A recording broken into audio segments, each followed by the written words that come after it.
Good evening, folks, and good evening, panelists. Thank you all for being here tonight. And thank the Periclean Scholars Class of 2016 for putting all the work into organizing this. The Pericleans in residence we have this evening follow in a long tradition of Pericleans in residence with the Periclean Scholars Program. Since 2003, we have been bringing in guests from Namibia and Ghana and other places, and now we have people that are experts in the work that's being done in Honduras, and I'm happy to be a part of the program that has such wonderful energy associated with it. Let me say just a few words. I want to have the spotlight definitely over there, so I'm just going to say a couple things about the title of this program, Poverty, Social Justice, and Migration in Central America. In broad strokes, I would offer a question about poverty. And everybody's thinking about that poverty, and certainly they're going to talk a lot about it on the panel. But let me pose a question. Is the problem of poverty the poor, or is the problem of poverty the rich? Just a question. An anthropologist friend of mine long ago said, the problem of the poor is not the problem. The problem is the rich. And whenever we focus on the problem of poverty, we focus on helping the poor and dealing with the poor. But I think what we may shed light on tonight is some of the structural sources that lead to that poverty. And certainly those people in poverty did not put themselves there. They were put there by social forces far beyond their control, and certainly in the control of other folks. And so I'll just leave that as a question for the panelists and for you in general. Where is the source of the problem of poverty? What is the dynamic we're looking at? When we talk about social justice, the second part of the title of the program, I want to offer an observation that justice can never be just us. Justice has to include everyone. It has to be inclusive. In a world where we are all interconnected, and I'm just stealing words from Desmond Tutu, in a world where we are all interconnected, no one can be free until all are free. No one can have justice until all have justice. And so when we're dealing with Central America tonight, we're talking about the justice issue all around the world. We're talking about the connection between us and them, and then breaking down that semantic barrier between us and them. There is only an us. At the end of the day, there's only an us. And certainly, I hope that's stressed tonight in the comments. The third part of the title of the program has to do with migration in Central America. And there's certainly a lot of sad details that are coming out lately in the last 6 months.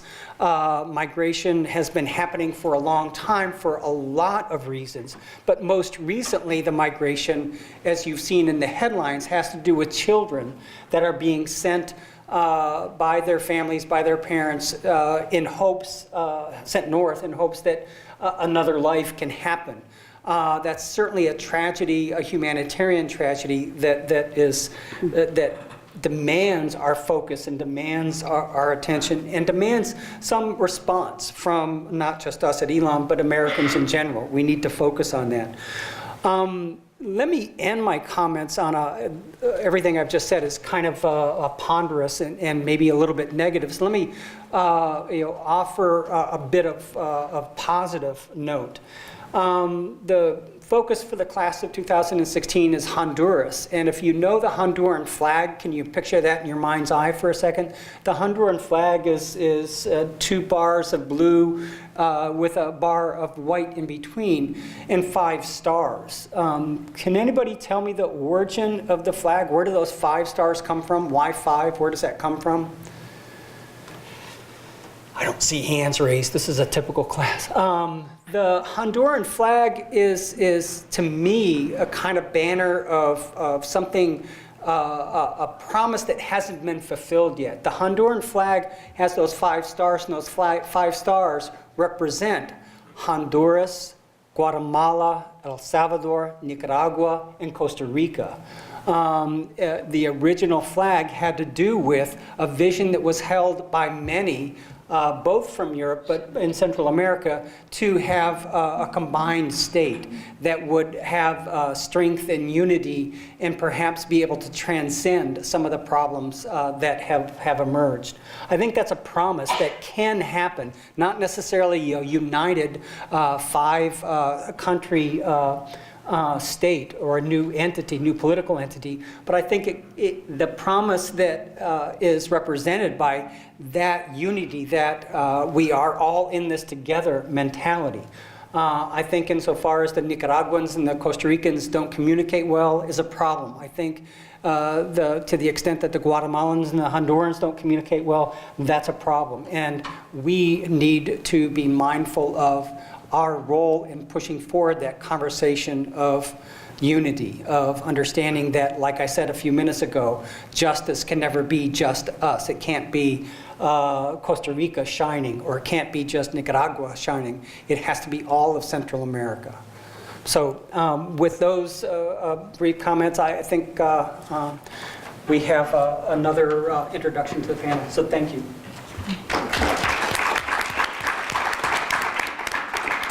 Thank you, Dr. Arcaro, for those thoughtful opening remarks. Good evening, and thank you all for being here. This is a wonderful turnout, and we really appreciate it. I'd like to welcome you here officially on behalf of the Periclean Scholars Class of 2016. My name is Erin Luther, and I will be introducing our panelists tonight. Our first panelist, Karen Godt, is a proud parent of an Elon alum, Donovan Godt, who graduated in the class of 2011 and has also worked with the previous Periclean Scholars class. Karen is the co-founder of Hope for Honduran Children, a 501c3 nonprofit organization that serves over 300 children in rural Honduran villages. This organization aims to create self-sufficient, responsible, and equipped communities to help Honduran youth develop employable skill sets. Two program initiatives of Hope for Honduran Children include the Feed the Village program, which provides resources to 5 isolated mountain villages, and Casa Noble, which serves as a boys' transitional home. In Casa Noble, the young men receive access to an education and a support network to enable them to become socially responsible leaders in their communities. Tonight, Karen will be explaining why, to the world, you might be one person, but to one person, you just might be the world. Our next panelist, Maggie Ducayet, a former teacher, school administrator, grief counselor, and caregiver, took an early retirement to pursue her dreams of making a difference in the world. 9 years ago, Maggie co-founded and has since grown Summit in Honduras from a church outreach group to a recognized 501c3 nonprofit organization. Summit in Honduras is focused on health and education to make a difference in the lives of people, families, and especially children in rural Honduran villages. Through internationally funded partnerships with Rotary, Amigos de Jesus, and others, Maggie has organized medical brigades to Honduras, built schools and homes, provided educational scholarships, and trained health guardians in 11 villages to promote healthy practices and provide medical resources. In addition to her work in Honduras, Maggie and her husband Wally are both very involved in many nonprofits in their Breckenridge, Colorado community. Our third panelist this evening, Dr. Vanessa Bravo, is originally from Costa Rica and is a current professor of communications and the advisor to the Public Relations Student Society of America chapter here at Elon. With a BA from the University of Costa Rica and an MD and PhD from the University of Florida, Dr. Bravo's education has led to vast and fulfilling careers as a journalist and editor at the newspaper La Nación in Costa Rica and a professor for the University of Florida, University of Costa Rica, and Elon. Her efforts have won many awards, including a Fulbright, the Susan Roschwab Grant for Research and International Public Relations, and the 2010-2011 Latin American Doctoral Teaching Award from the Center for Latin American Studies. She has since published her research and writings internationally, and currently has research papers at the International Public Relations Research Conference, among other publications. Dr. Bravo has specifically conducted research in which she interviewed 38 female migrants who live in New York and North Carolina about their migration experiences. She plans to use this research as well as her personal experiences in her answers and discussions tonight. Our fourth and final panelist this evening is Dr. Carmen Monico, an assistant professor for human service studies here at Elon. A lifelong learner and proud academic, Dr. Monico has received degrees from Virginia Commonwealth University, American University, and the University of Maryland University College, in addition to clinical training with the Foundation for Human Enrichment on Somatic Experience for Trauma Healing. Dr. Monico completed her dissertation research on child protection and child welfare systems in Guatemala, specifically using qualitative, constructivist, and feminist approaches. She has also documented the experience of Guatemalan mothers whose children were stolen for the purpose of inter-country adoption. Recently, she presented research on a similar topic to an international forum of experts informing the Hague Conference on International Laws Reporting, and has another presentation there next week, where she will discuss child immigrant rights and how it relates to her own personal story.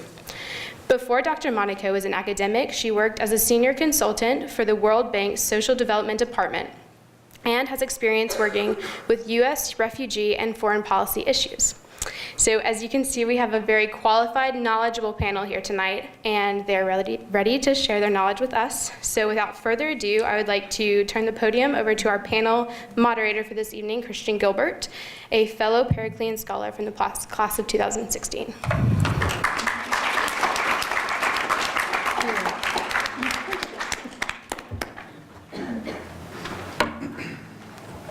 Thank you, Erin, and thank you, Dr. Arcaro. This first question is open for answering by all of the panelists, starting with Dr. Monico and then working down the line. Please take your time and thoughtfully answer the following question. Poverty has been sometimes described as an emergent property of many intersecting systems and social constructs. Land grabs, government corruption, and the Western industrial complex come to mind when thinking of possible causes of poverty in Honduras and Central America. Can you please discuss some of the root causes of the social issues or poverty that you work to overcome or study? Well, poverty is actually has been identified by the United Nations High Commissioner for Refugees in a study that was conducted in March of last year, interviewing children who have been detained in the U.S. southern border, the unaccompanied minors who are involved in the humanitarian crisis, as the main reason for children to be leaving their home. And so in a way, it's the root cause of the migration that we see in the humanitarian crisis that we are experiencing. Now, inequality it has been, of course, at the root of the poverty situation in El Salvador, Honduras, and Guatemala, as well as the other Central American countries. And this particular situation of poverty, it can be seen in different ways. So if we look at from the human rights perspective, then is the lack of access to education, health, and so forth is not just looked at from the perspective of income. And this is very important because usually we learn in international courses or in other classes how poverty is measuring, and there are a lot of ways of measuring. The 1 day or the 2 day income per capita daily. And this is not necessarily the way that from a human rights perspective we can measure poverty. So it is all of those lack of education, health, and in nutrition, and in lack of opportunities, which are the things that we see these children, for example, that are coming to our borders are actually lacking.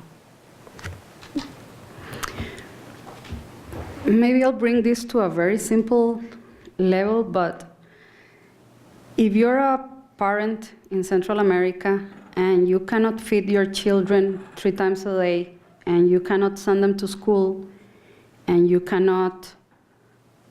they get sick and you cannot take them to a clinic or a doctor, and no matter what you do, that is probably not going to change. Your situation is obviously very desperate, and what is going on is a lack of access, lack of opportunities, lack of a possibility for social mobility, and it comes from structural factors. If you were born in a very poor area, in any country, basically in Central America. In some countries, the situation is worse than in others, but if you're born in a poor area, it's very unlikely that you are going to overcome the struggles that you have, because, again, the opportunities are not there for you. And part of this strong influx of immigrants that we have had in the United States for the last 30 years, and we don't need to just check the last 3 or 4 months or 6, but say the last 30 years, comes from the fact that people don't see solutions, don't see doors to go through to improve their situation, and determine that trying to come to the United States, for instance, they see it as a solution for situations that they don't see a solution at home. So if you are here in the United States, for instance, if you have a decent life and more or less you can eat and you can get an education, why would you go to any other country, right? Well, the same thing, people in Central America, if they were having a life that at least covers the basic needs, they will not migrate, they will stay there. But the situation has reached a point where you don't have access to many services that are basic, and it doesn't seem to be a way in which structurally this is going to change in the close future. So it is lack of access, lack of opportunities, and a system that doesn't allow you to have social mobility or hope in many cases. So poverty remains. And it's interesting the point that you were making about, is this a problem of the poor or is this a problem of the rich? And I think societies have enough resources. I personally believe that you can be as rich as you want, no problem, go ahead, but you have to guarantee that in a society, the people who are at the lower levels of society have at least a decent life. And that's what is not happening in those countries, and even in areas of the United States as well. I think we see poverty on a very personal level every time we're in Honduras, with every family, with every village that we work in, and we see them trapped in the cycle of poverty. And I don't have any answers. I only have more questions, particularly with this influx of refugees that are coming, particularly the young children. Can you even imagine? I know probably not many of you are parents, but on a very personal level, I cannot imagine the desperation that a parent feels to put a child as young as the age of 5 on the road to the United States. And is that an answer? It's very frustrating in Honduras because poverty is so multi-leveled, and this is a way of life. And now, particularly in Honduras, but also in all of Central America, they're experiencing a coffee crisis. And in the areas in Honduras that we work in, that's their sustenance crop. And it'll be 5 years before they're able to have another coffee crop, if everything goes well. So I don't have any answers, I have questions. It has become a way of life for so many villages. The villages that we work in are so incredibly entrenched in the poverty that they're trapped in. And you know, we search for answers, we try and work with them. We have feeding programs in all of the schools that we've built, and these children have 1 meal a day, and it's because they're in school. And we've tried working with the villages and have been fairly successful to make sure that even if children aren't in school, that they will get 1 meal a day.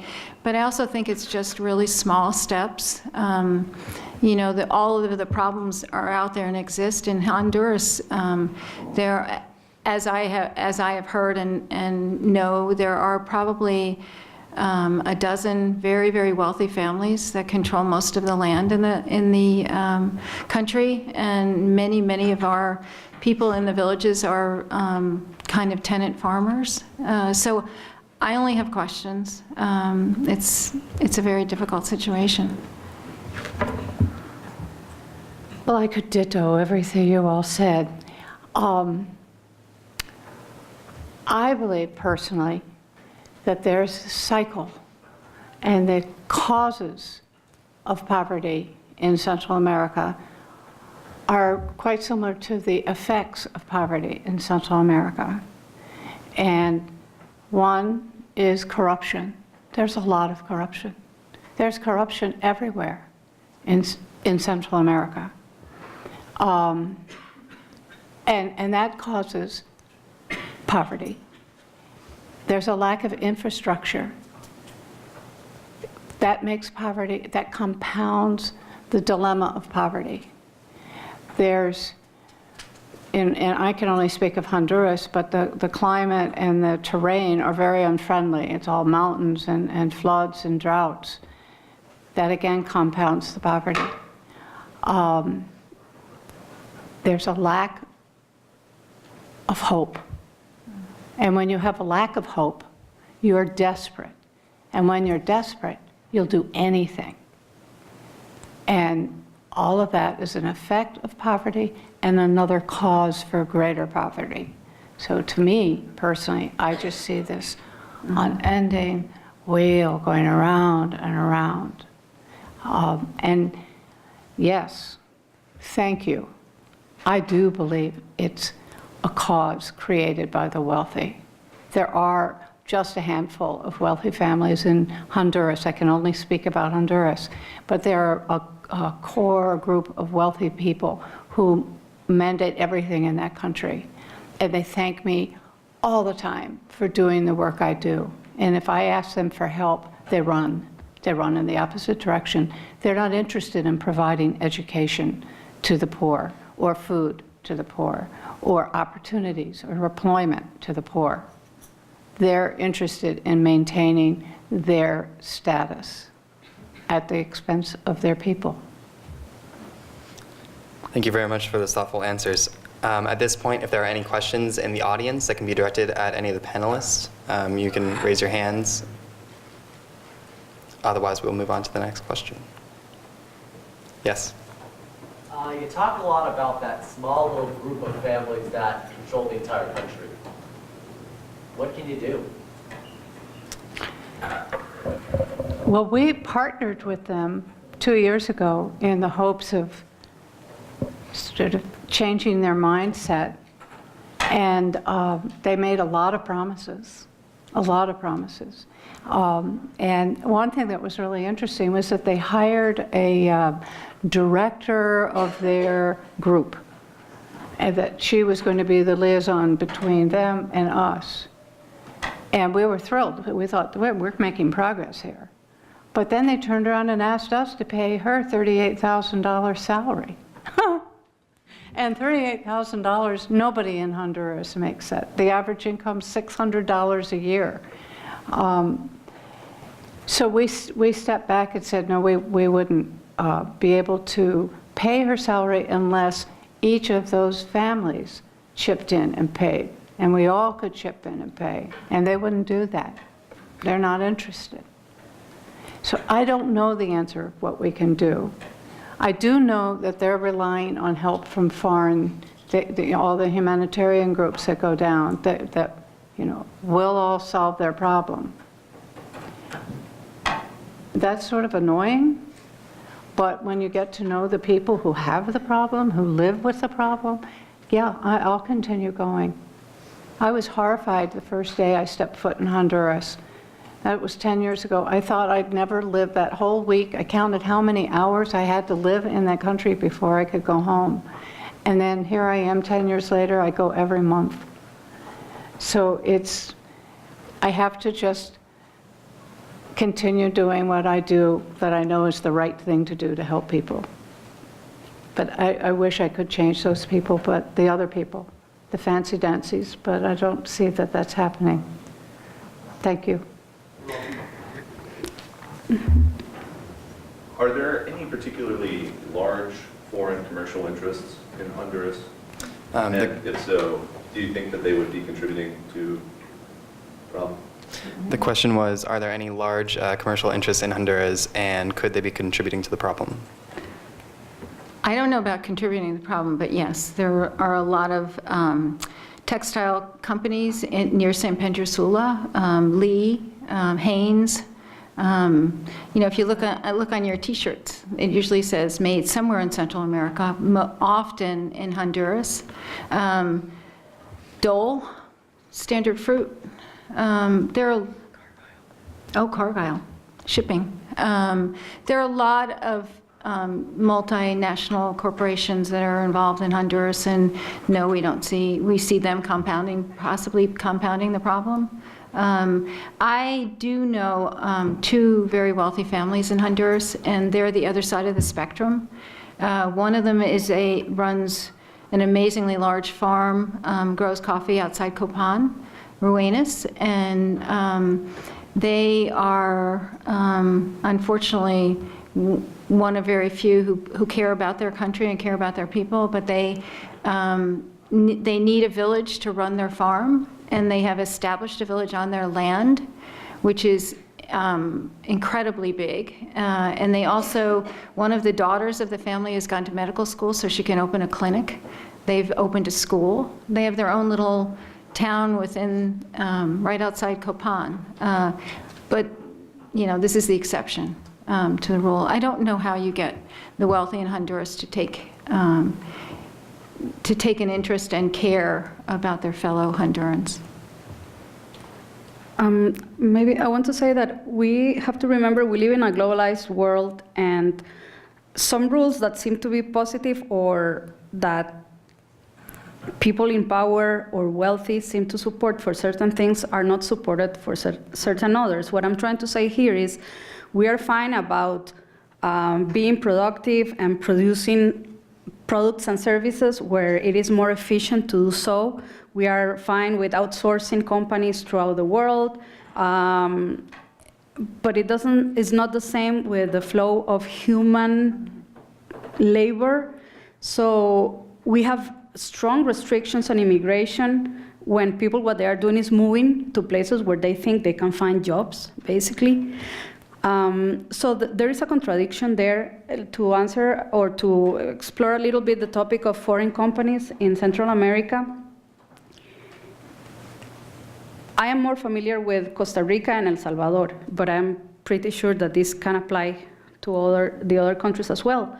What you have is big companies that come to Central American countries to start businesses there without changing the rules, meaning if you can pay the bare minimum, they come and they still pay the bare minimum. So they are giving jobs, but they are not improving the living conditions of the people. So what is worse, you see that they come, they pay you a misery, but they live extremely well. And then you think, well, they come from this other country, they live so well. It seems that people live better in the United States or wherever it is, and it contributes to the problem. In the case of the agribusinesses like banana companies and pineapple companies, they not only come and pay really low salaries, but they also buy land from the farmers in the region. Suddenly you sold the land because it seemed like a good price. And yes, for what somebody was going to pay you locally, it was a good price. But then the person sells the land, he or she cannot farm the land anymore, ends up working for the companies, getting that terrible salary, and then you have to go and do the grocery shopping anyways in the stores that also belong to the same companies. So I am not blaming or not trying to be mean here. We appreciate that there is business going on and that there are some jobs being offered. But to say that they improve the situation would be to exaggerate or to lie. And so then these persons are still in a desperate situation, end up migrating, and people get surprised, like,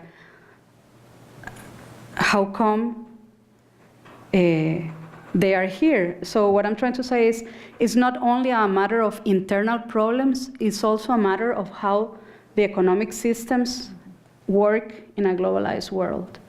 And I don't want to sound like I believe in capitalism, but I believe in a fair capitalist system and not the exploitation that happens in these countries. So it's not only an internal problem. There is a lot of corruption, and we have a lot of problems of our own, but it seems that external, not interventions, but external businesses have not helped to improve the situation. And in my opinion, the only way immigration is going to stop is if people don't feel the need to migrate. And for that to happen, you don't need to be rich, but you need to be able to feed your children and send them to school. And that is not happening. So, Can I comment a little further? I agree 100% with what you're saying. And those T-shirts, the T-shirts that we all are wearing constantly that are made in Honduras, the factories are not really factories, they're sweatshops. Mm-hmm. They are sweatshops, and all the things, the evil things that go up, people are not tied to their desk, but they are sweatshops. And everything in that country, people are paid so little. And that is something that as a consumer we have to think about, and yet that's a whole nother thing. If we didn't buy those T-shirts, there would be lots of people out, more people out of jobs.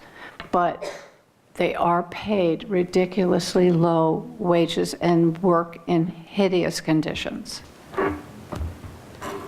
I agree with that, and we have to remember the poverty is a form, it's a violence. I started explaining it's a violation of human rights. So it's violence. And in this situation, as it was said before, it's not just the rich there, it's the rich here. Because a lot of these companies that go there are doing it in part because labor, it's cheaper there. And in other countries, of course, where operations have been moved and outsourced.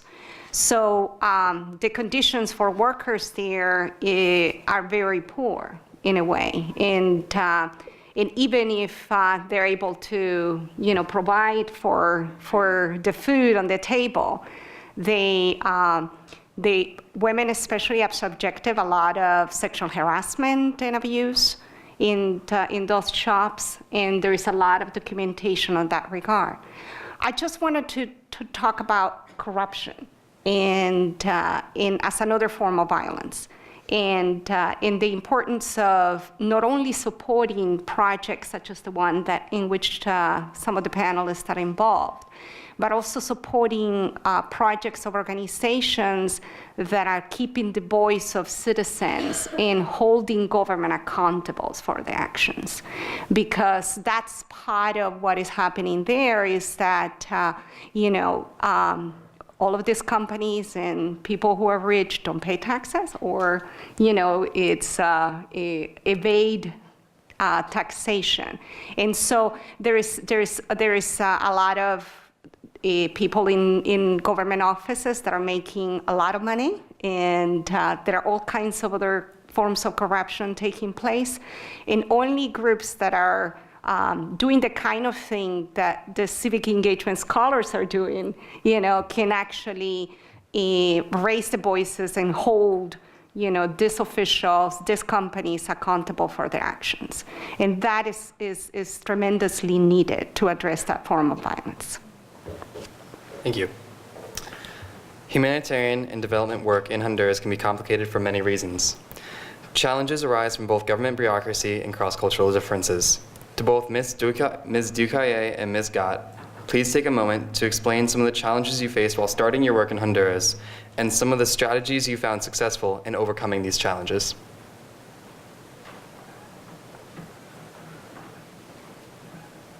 You want to start? Mm-hmm. And I am going to say everything that she says. I think, in a way, it was a blessing that I was so naive starting this nonprofit, because I think if I had any idea everything that I would learn in the first few years, I probably wouldn't have started a nonprofit down there, because of just all of the barricades and barriers that we've run into. But I think if we can keep a purpose in mind of making a difference, I think we can get by a lot of that.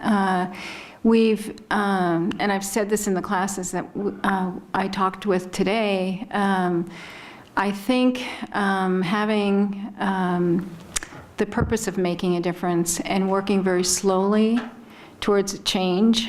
I'm not a very patient person, but Honduras has definitely taught me patience. And it's the difference we're trying to make and the difference we're seeing is very small, but we are moving forward. And it's one family, one child, one village at a time.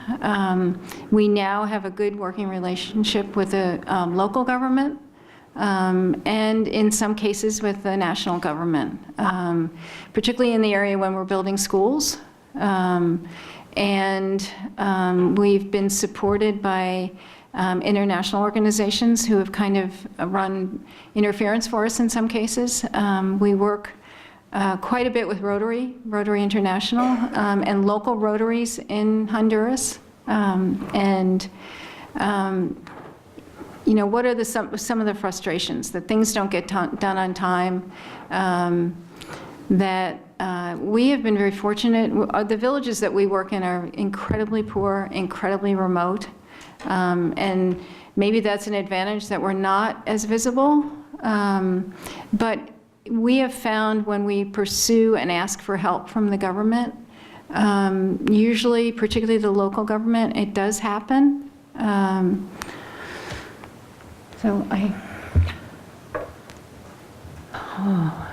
The challenges. There are so many challenges. I think the challenge is to get through the day. The challenges that I first remember feeling, and I still feel it, is that you want to do so much. You see so much that needs help. And the lines of people are endless asking for help. But our ability to affect change is very limited. And so one of the challenges is finding that special place where you know you have to focus. And you have to focus and focus really intently on what you know you can achieve and not waste all your energy on 1,000 different things. Because as soon as you accomplish one thing, there's an endless, countless line of further things to accomplish. So that's the biggest challenge for me, is to admit that we can only do baby steps each day. And I know I was going to say more, but Maggie already said it. Thank you. A recurring, sorry, we're just going to move on to the next question for sake of time. A recurring theme and often cited reason for burnout in the humanitarian field is failure. To quote James Dawes from his book entitled Bearing Witness to Atrocity, any attempts to measure the success or failure of humanitarian work are, by the very nature of the work, always an experience in loss. It does not matter how many people are saved, every time it is failure. Every time there are the unsaved. In what ways have you experienced failure? How do you cope with that failure moving forward, and how do you learn from that failure?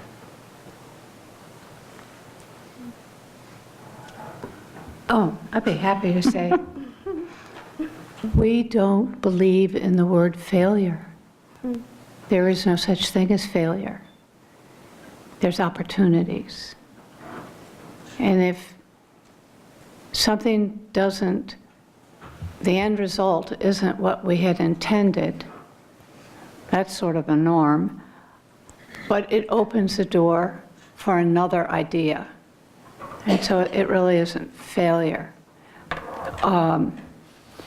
But there are failures in humanitarian aid work.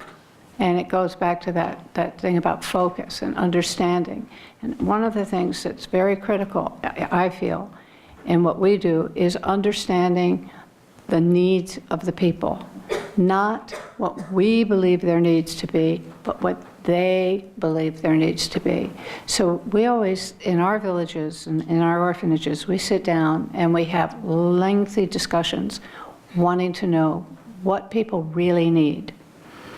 And because of that, we generally are successful. In the beginning, it took us a while to learn this little technique of listening with our eyes and our ears before doing.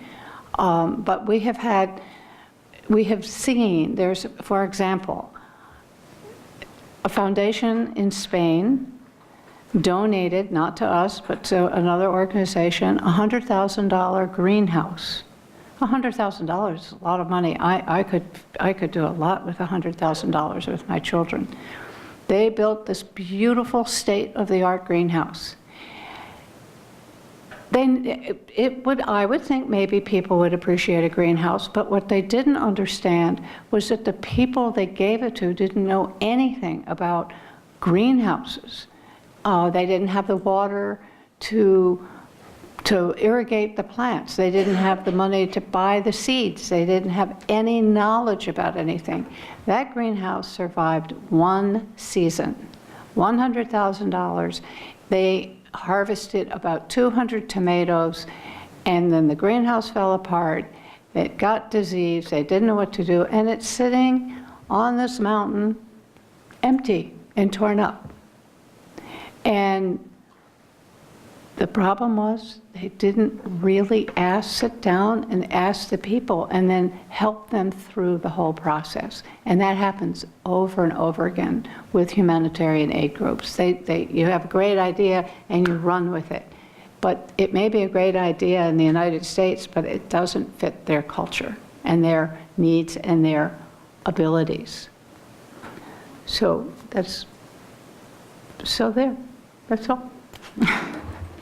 I don't like the word failure either. And on one of our trips, I think everybody's heard, if you give a man a fish, he eats for a day. If you teach a man to fish, he eats for a lifetime. But there's another little part to that. You have to ask them if they like fish.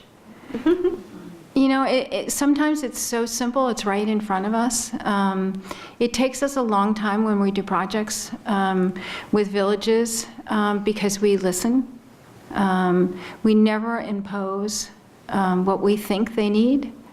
And we also don't have bags of money sitting around. So in particular, when we're building schools or doing water projects, we listen to what the village wants. We try to work out a plan, and we let them know that we then have to go back to the United States and raise money. And it's often $10,000, $20,000 that we need to raise. We really have truly been blessed that we have always been able to raise the money. But we also believe so strongly in sustainability. So we don't build the schools. We don't build the water projects. We only raise the money. And as I had said in some of the classes today, we do bring teams down to work alongside our Honduran families and friends. And I have no grand idea that we make a difference as far as our skill set is concerned. I think they usually spend more money cleaning up after it, or more time and investment of time cleaning up after the mess we made, trying to build or paint or dig ditches or whatever. But it's also those very strong bonding moments that we have with these villages. And I think that's really important. I strongly believe, and if you go on our website, you'll see it quoted, that my most favorite quote from Mother Teresa, that we can't do huge, great things, but we can certainly do small things with great love. And I'm not being naive or a Pollyanna, but I have seen a difference. I have also seen exactly what Karen is saying, where very well-intentioned but misguided humanitarian groups go down and decide that a village needs something, when in fact, you know, they don't, or they need something far greater than what the groups think they need. So we really put parameters around what we're doing and trying to make a difference.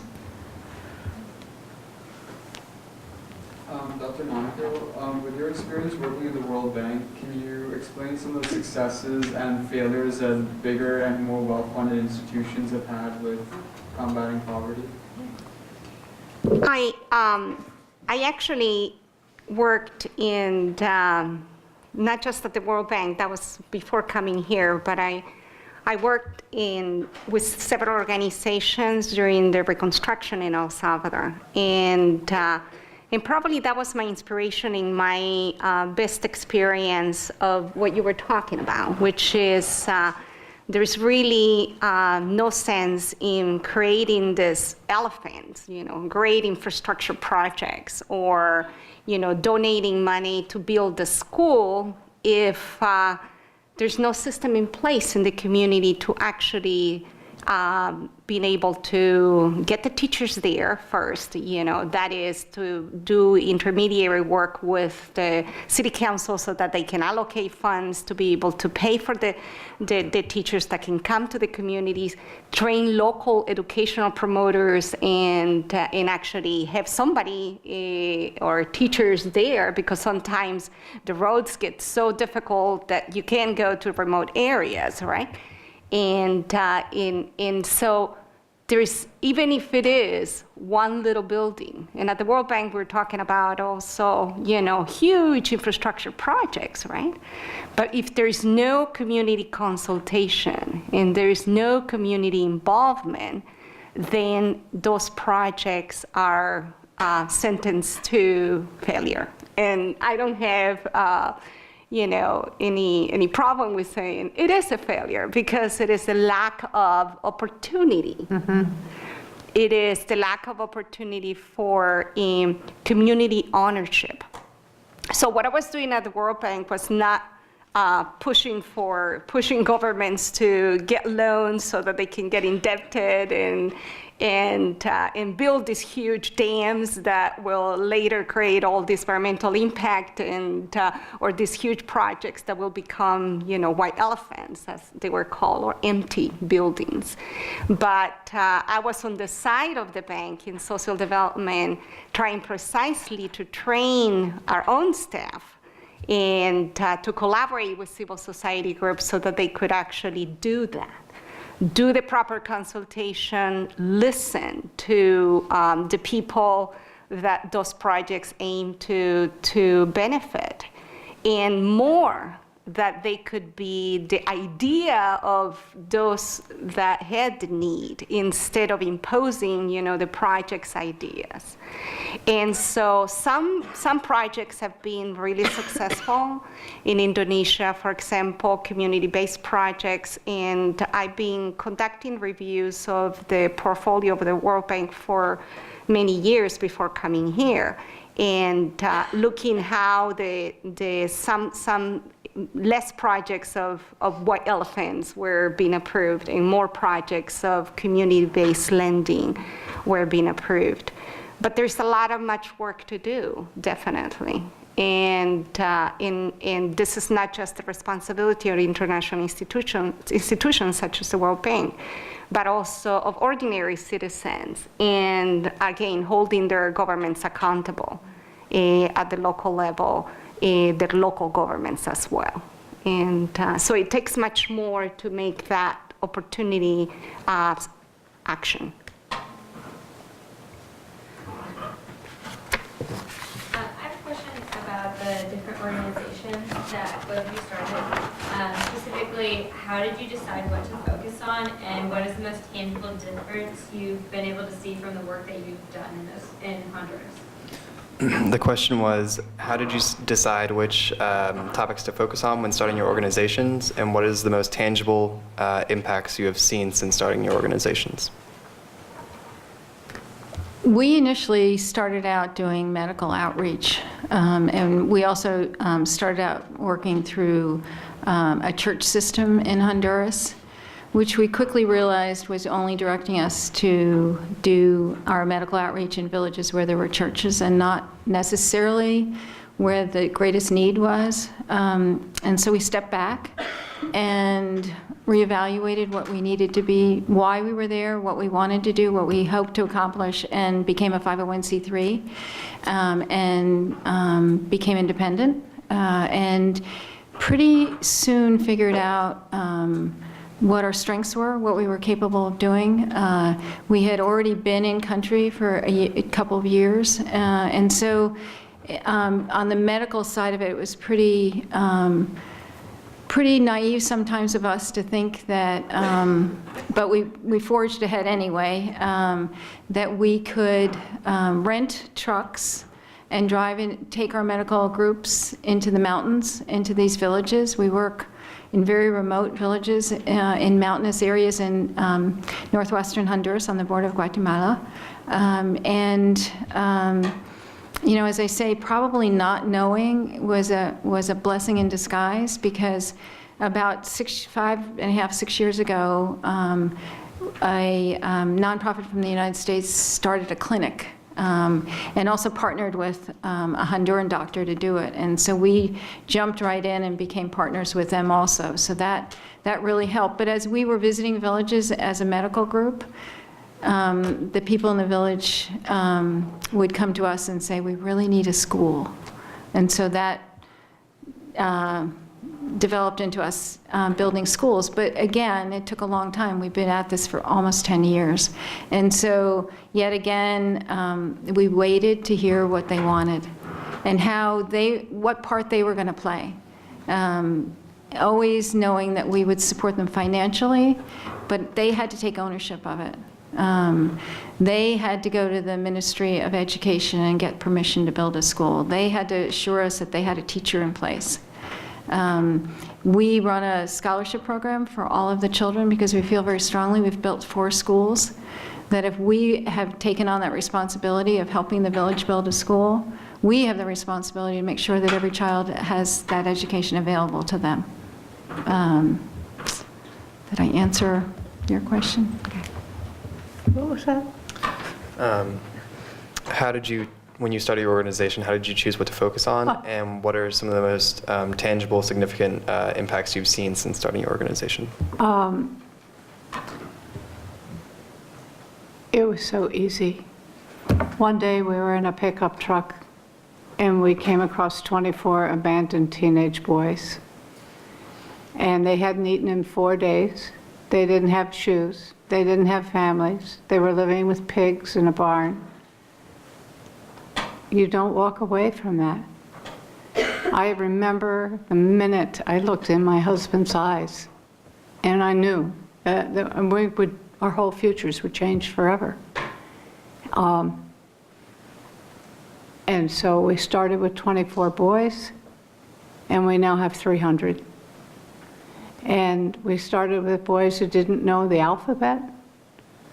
We now have, I don't even know how many have graduated from college and who are currently in college.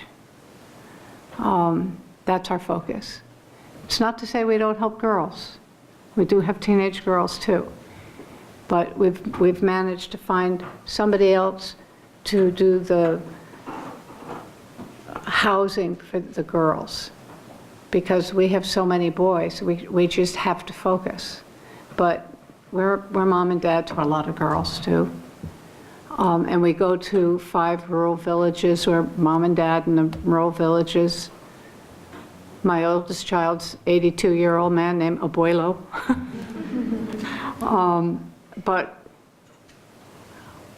once you walk in on their path, and you don't walk in their shoes because they don't have shoes. Mm-hmm. And you don't break bread with them because they don't have bread. You know you have to be the change in their lives. And it may not be hundreds and thousands, it may not be a whole country, but it's somebody. It's like that story about the starfish. Mm-hmm. I look at my boys as if each one is one of those starfish being thrown in the water. And if you don't know the story, ask me later. Thank you very much. To all 4 panelists, what roles do the U.S. and other Central American governments and various Central American governments play in relieving or inflaming the social issues in Central America, such as poverty and migration? What mistakes are being made, and how can the governments act to avoid making these same mistakes in the future? Starting with anyone who wants to go first.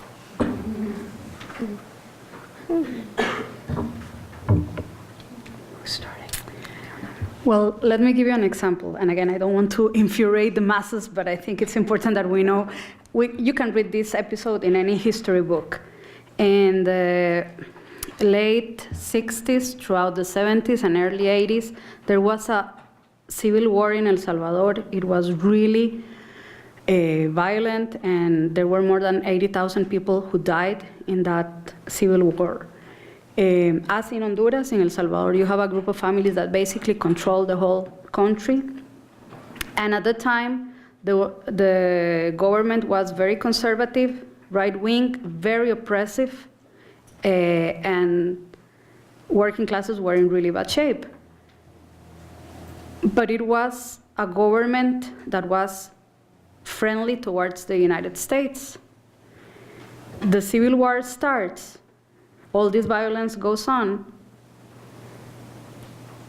and the US government supports this right-wing, conservative, oppressive, violent, killer government. Why? Because it was a government that was okay with doing business with the United States. And I understand that sometimes you don't know if what is coming afterward is worse than what you initially had, and that's obviously a concern. But not only the US supported the government emotionally, but financially and with military equipment, right? And 80,000 people died. So some of the things that you can do is not support repressive governments in this way. Or I was thinking before, like, if you're sitting there and you're thinking, well, yeah, this situation is terrible, but what do I do? Well, never, as at this point in history, the power has been in the audiences, in the publics. People can really voice their points of view, build or conform pressure groups, advocate for causes, and take action. So things like, well, if you know that this company has a sweatshop in Central America, don't buy from that company. Or if you know that this company is not acting ethically in any part of the world, talk about it. There are now so many social media platforms to tell you something. So there are many things, many ways in which people can make their voices heard, and I guess I deviated from the original question. But I just wanted to give you that example. Again, it's in the history books. I'm not making this up. But sometimes the intervention of foreign countries in the region has not brought the best solutions, I have to say.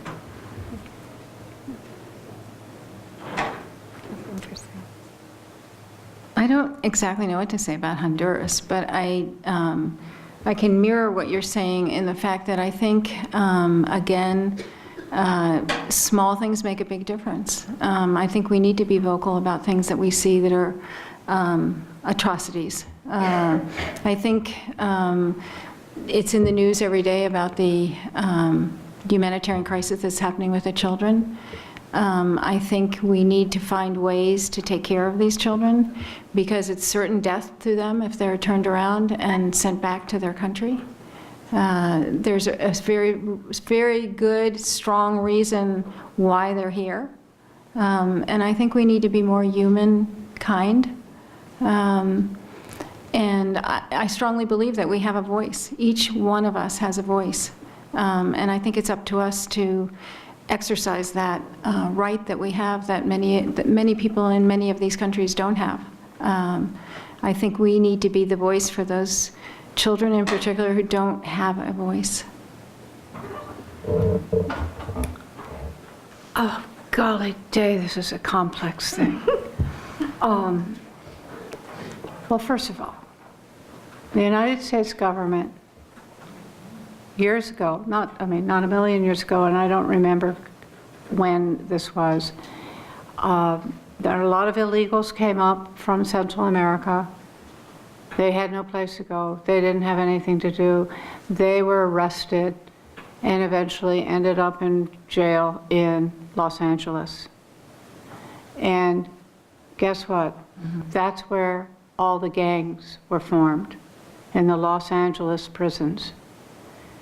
And then the United States said, oh, our prisons are overwhelming and we don't have space for anybody. So they packed them all in planes and took them back to their countries. And the planes landed, I can only speak for Honduras, in Tegucigalpa. They opened the doors and all the convicts got out. And guess what? Gang violence escalated in Central America. I don't know the answer to that, but I do know that our government did something really wrong there. I don't know what would have been better, but I know that that was a really bad move. Point two, what country is the largest purchaser, user of drugs? The United States. What is compounding all the violence in Central America? Drug cartels. And the drug cartels are there because people here are buying and using. I don't know the answer to that. I can just tell you the violence that's caused by our consumption of drugs is horrific. Just horrific. I don't know how to stop it. But it has to be, somebody has to address it.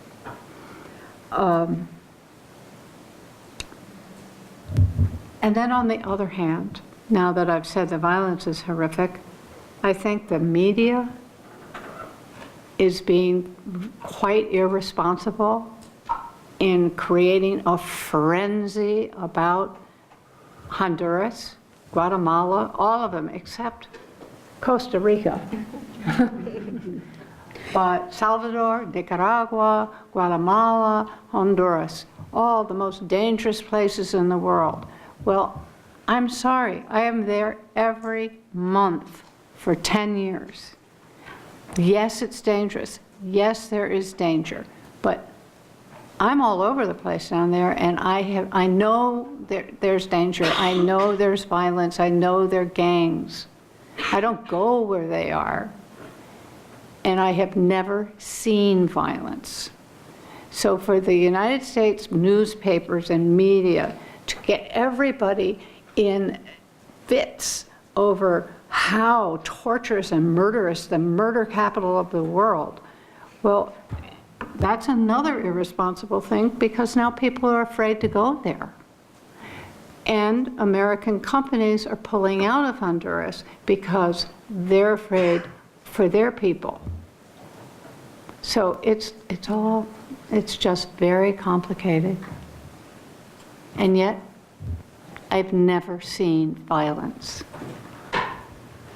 I haven't either.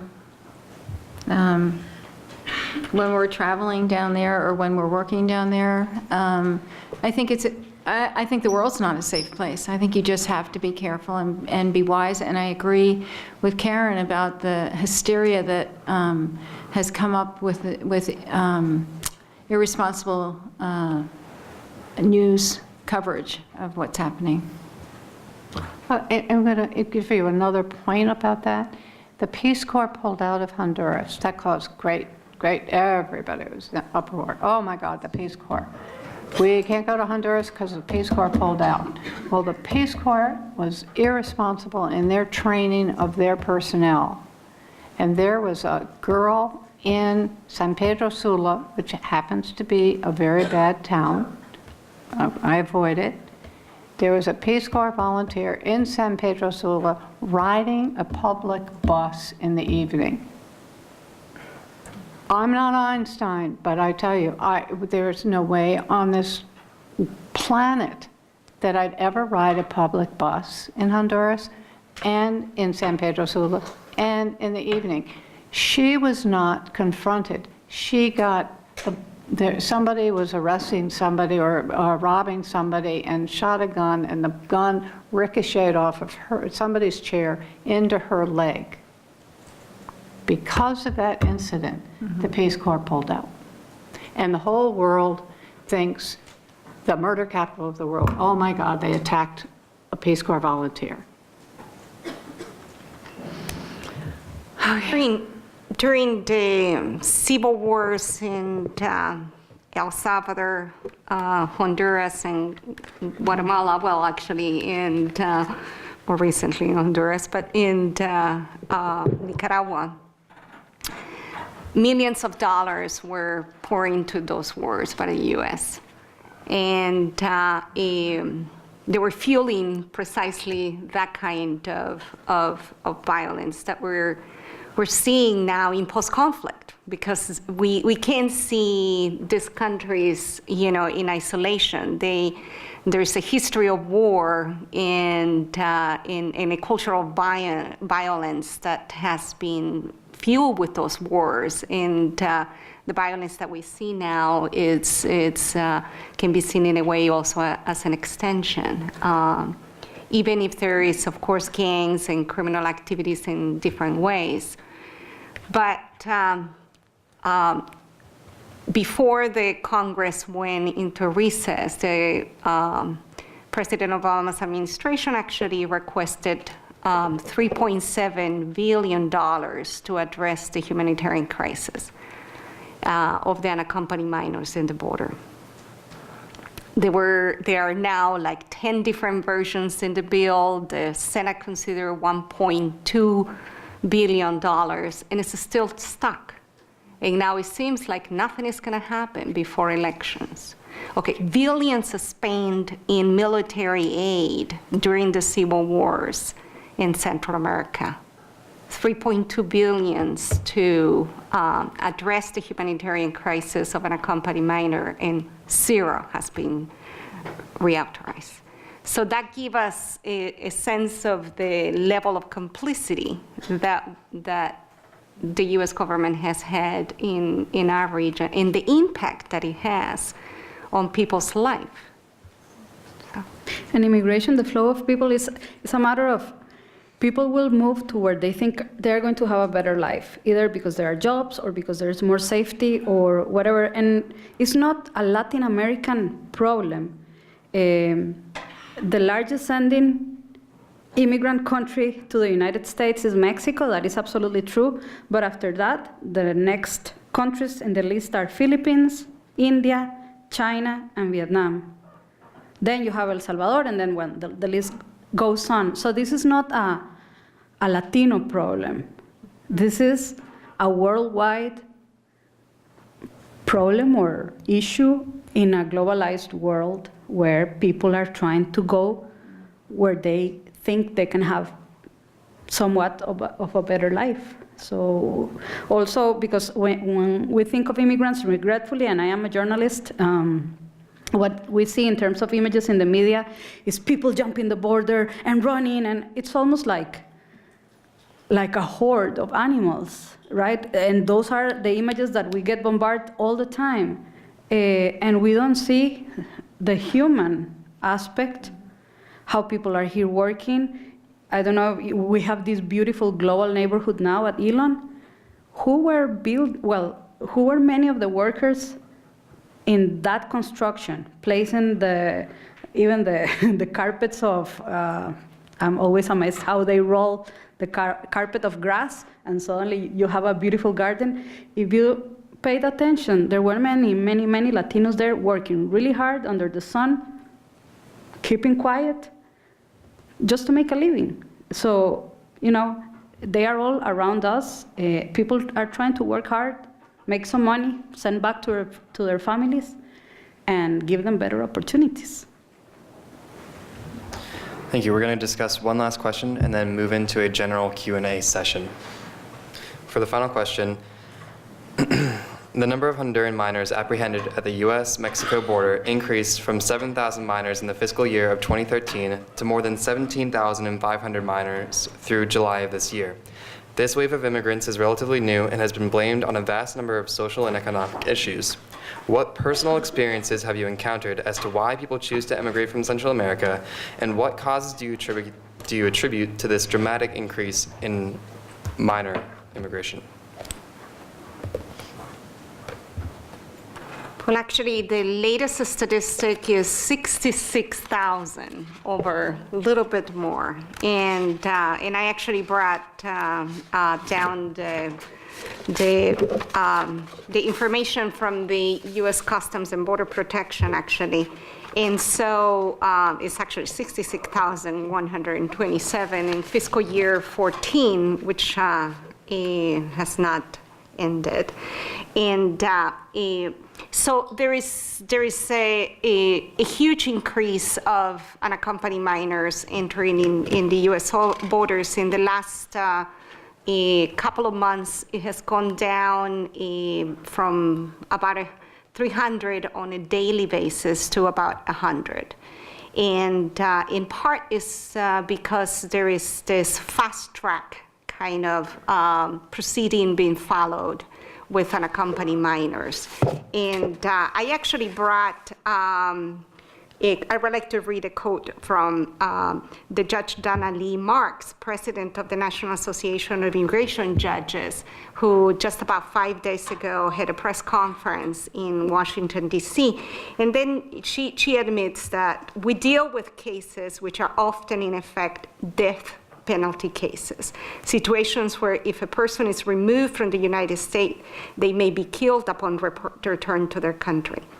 In fact, we heard of reports of youth who, upon return, have been targeted by the gang violence and appeared in the morgue in San Pedro Sula. The reality is that there hasn't been a lot. There's some documentation of children. You know, you can watch them in the videos. You can watch them in the booth, in the news, presenting testimonies about their stories. But there are striking stories that were also collected by the United Nations High Commissioner for Refugees that I mentioned, and that's a report called On the Run. And so the same stories, gang violence, you know, lack of opportunities, poverty, extreme poverty, and a combination of both things is what make these people leave. So it's, even if we talked about economic opportunities, you know, reunification with the families, but the reality is that they are leaving to live. They are escaping from imminent death. And those are the stories that have been actually heard lately from these children, whom, as one of the panelists says, some of them as young as 5 years old. Mm-hmm. And people take chances also, you know, when you migrate with the father, the mother, the child, and you get caught, you get deported, all of you together. But if you, it's really sad, but it's really desperate. But you think, well, if I send my child alone, and I know that he has an uncle or an aunt already living in the United States, there is a bigger chance that the U.S. government will contact those relatives in the United States to at least take care of the child while the legal process happens. And that gives some opportunity that maybe something will happen that will allow the child to stay and then the parents to come at some point. So people take the chances that they can, that they think might work in some way. So it's also what's happening. Thank you. With that, we're going to now move into the general Q&A session. That will last about 15 minutes, and then there'll be light refreshments and goods that can be purchased over there on that table. Yes, in the back. So I have a question that has to do with vulture funds. So in Argentina, there's been a recent movement to recollect all of the debt that South America has owed to America as well as European countries. I was wondering if there's the same thing in Central America and how debt plays a role in both the economy as well as the government. If you have any experience with that. Really, I don't know much. I know that every certain number of years, that discussion comes up in the sense that, well, maybe if countries that are rich to start with could forgive the debt of these countries, they would have a better chance to then improve the socioeconomic situation there. I haven't heard that discussion lately for Central America. I don't know if you are aware, but I haven't. But it comes from time to time, that idea, but. Honduras is one of the, it's the country in Central America that at some point was in the highest, one of the countries with highest levels of debt and around the world. And so it is paying for service of loans, as we can see also here in this country, right? It's a burden on the economy of a country. And so resources are actually dedicated to pay the debt that could go towards education, toward health and social programs. And the government of El Salvador is beginning to think about creative solutions to sell the debt to someone else so that at least they can, start afresh, because what happens is that there are different levels of rates of repayment and in interest rates that each one of the countries have to pay. The reality is that it has placed a lot of burden on countries. And so instead of paying debt, debt relief should be a consideration as one of the issues to address also this problem of migration. Nobody's talking about that. Do the people in Salvador, the wealthy, pay taxes? There's a lot of evasion like in any other Central American country. Yes. Okay, I recently just partook in the Elon poll, and what that is like students in the political science department will call out random home phone numbers, cell phone numbers in North Carolina and ask them about issues. One of the issues we talked about was immigration, and I asked every family, I asked about like 10, and I said, what do you think of our situation on immigrants? Would you say that immigrants in North Carolina are a burden to the state because they take up services, or would they be an asset because of their hard work? Every family except for one that I interviewed said that they would be a burden. I wasn't allowed to say anything because I was a biased, administrator. If you could say something to them, what would you say? The question is, what would you say to citizens who believe that immigrants to this nation are a burden to the state? Okay, there are many undocumented immigrants in the state of North Carolina. Some people fake documents, some people do what they need to do to get jobs. But in order for you to get a job, you have to have an ITIN number, ITIN. I don't know what it stands for. But basically it's a document in which, it's a document that forces you to pay taxes. Now, because they are undocumented, they end up paying these taxes, but they don't get the services that everybody else would receive. So, if anything, I think in many cases states benefit from work of people who end up paying taxes but not getting the services that they would, that any other tax-paying citizen will demand as part of his or her contributions to the economy. Also, if you think about it, these are persons who live in the community, go to the supermarket, have to buy clothes, have to buy things to send their children to school. So they are contributing to the local economy in that regard as well. They are paying sales taxes for sure. But I'm telling you, because I was interviewing immigrants who live in North Carolina, and they, well, if they have some legal document, then obviously they are paying taxes. And if they don't, sometimes they fake documents so that they can get jobs, and they have to fill this 18 form and pay taxes, but then they cannot go and say, oh, give me my health insurance, because they are not really who they are saying they are. So, but the perception is that, oh, they are here getting all these services. Yeah, they send their children to school, and I think, I mean, this is a basic thing. They typically don't get health services unless they are giving birth, and then they will, you know, the hospital will help them. But they live a really tough life in many cases.